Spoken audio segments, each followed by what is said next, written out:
Ahoy! Banayad lakad with my Uncle Benny na 90 years old na. As you can see, ayan, strong pa siya at gusto niya na lang daw maglakad kaysa magmotor kami. Brother nga pala siya ni nanay.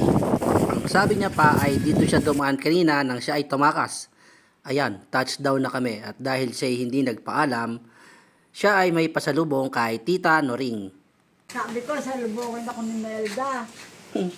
At ikaw ay lumayas.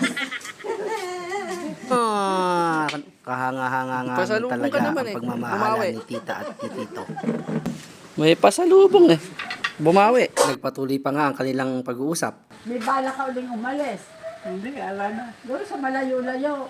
Tatampo pa rin yata ah. Ito ang kailangan daw punta nyo magbibingo. Ay, di susunduin. Kaya hatid. Bingo na. Nga at ako'y uwi na. Bye-bye!